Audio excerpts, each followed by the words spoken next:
To masu bibiyan mu tashar muryar Arewa TV. Sunana Sadiya Yakubu Yaya.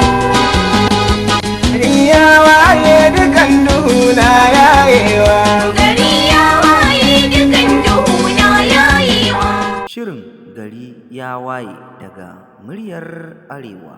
Masu kallon mu barkanmu da sake kasancewa tare da mu a muryar Arewa TV. Sunana Sadiya Yakubu Yahaya. Makon da ya gabata kamu manta mun shiga kasuwa inda muka kawo muku halin da kayan masarufi ke ciki. Yau kuma ga mu a asibitin kwararru, babban asibitin kwararru wato IDB specialist, inda muka zo mu yi bincike akan waɗansu abubuwa. Shin kamun nan ma tukuna bari in tambaye ku, kun san gwajin jini? Kun san amfani yin gwajin jini? Idan ba ku sani ba, ku biyo mu a sanu yadda za ku ji cikakkun bayanai. Shirin gari ya waye daga muryar Arewa.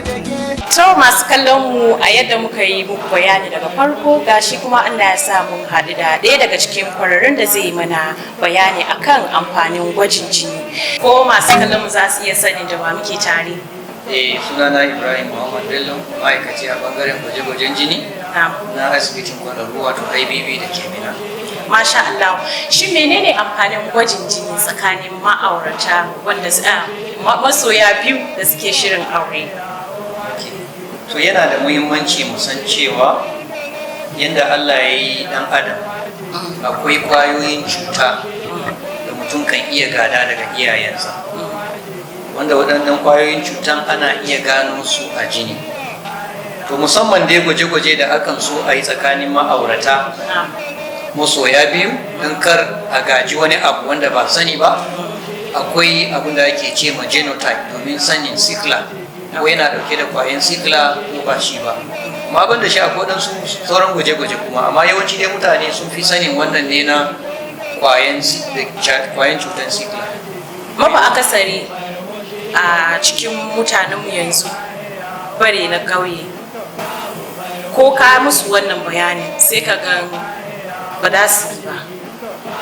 Wani suna iya ce ko da SS ne bai kamata a ce sun yi aure ba, za ka gandi da hakan za su yi auren. Kun san rashin sani ya fi dare duhu yadda akan faɗa. To ko wasu a birnin akwai su tare da wannan jahilci, wanda wani jahilcin kuma ba su sani ba, wasu kuma sun sani amma dai akwai karfin zuciya da ganganci. Wani lokaci su fake da addini cewa ya kaddara, Allah ya kaddara ba zai faru ba. To amma yawanci waɗanda ba cikin gari suke ba, fata muke gwamnati ta yi ƙoƙari ta sa ma'aikatan kiwon lafiya da abubuwan gwaje-gwajen nan a kai shi kusa da su, domin watakila ɗawainiyar wahalar da zai iya zo birni inda za a samu abin shi ne matsala gare shi. Amma yawanci dai ya kamata a ce hukuma ta sa doka, wanda na sa a yin shekarun baya akwai waɗansu jihohi da suka sa doka cewa dole sai an yi wannan. Ku yanzu a matsayin ku na ma'aikatan bangaren kiwon lafiya, idan masoya biyu sun zo kuma kuka ce musu aka yi gwajin jinin aka gano bai cancanta su yi auren ba, kuma suka yi auren kuma za su yi auren, ku a naku matsayin me za ku ce da su? Mukan yi gwajin sannan mu gaya masu sakamako. Musamman ya fi kyau a ce an yi gwaje-gwajen nan a asibitin gwamnati, domin yana iya yiwa ɗaya daga cikin ma'auratan ya san bamci bai cancanta ba, amma ya je dan haɗa baki da wasu, wanda nan an sha zuwa mutum ya ta roƙonka da Allah, amma ba mu yi. Da haka in sakamako da muka samu muka musu bayani. In AA ne muka ce to kaga kai AA ne namijin, matan AA ce, ku ba ku da matsala. Ko kuma AA da AS, kai namiji AA ne duk da cewa matan na dauke da kwayan cutan, amma za ku iya aure. In kuma a AS da AS ne wanda shi ya fi yawa kuma shi ya fi rikici, mukan gaya masu, kuma mu gaya masu ga sakamakon abin da kan iya biyowa baya, amma mu ba mu da karfi ko ikon hanawa, ko ba hukuma ba ne, wannan ya rage gare su da kuma malamai. Idan kuma AS suka zo suka yi aure, wani shawara ce za ka ba? Wato kina nufin masu dauke da kwayan cuta? Wanda yana ne da na yi bayani, AA da AS a zahiri ba a bambantawa, domin mai dauke da kwayan cutan wanda yake AS bai taba samun wani lalura na rashin lafiya. shi ma kamar AA ne amma yana dauke da kwaya, wanda in aka yi rashin sa'a ya auri wacce take irinsa AS to suna iya samun yara sikla. To idan aka yi irin wannan kuskuren muna mu kawai sai dai mu gaya musu su rungumi kaddara. a ƙarshe dai wata shawara za ka ba wa masu sauraron game da wannan zancen na gwaje-gwajen jini kamar su yi aure? To ma'aurata dai Allah ya haɗa kowa, masoya Allah ya haɗa kowa da masoya da wanda kuma suka riga suka yi auren.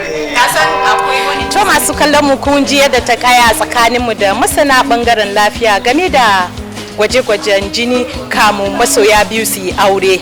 To shawara ta ga masu kallon mu shine idan masoya biyu suka yi niyyar za su yi aure su yi kokari su yi gwaje-gwajen jini su san halayen da ake ciki kamun nan su yi aure don yana da mahimmancinsa. Ba mu iya faɗin dukansu amma a takaice mu je mu yi kokari mu yi wannan gwaje-gwajen kamin aure. Kar ku manta za ku iya bibiyan mu a shafukanmu na sada zumunta a Facebook, Instagram da kuma YouTube at Muryar Arewa TV. Sunana Sadiya Yakubu Yaya nake ce muku masalam sai kuma wani makon idan Allah ya kai mana rai da lafiya. Tashar Muryar Arewa TV. Sunana Sadiya Yakubu Yaya.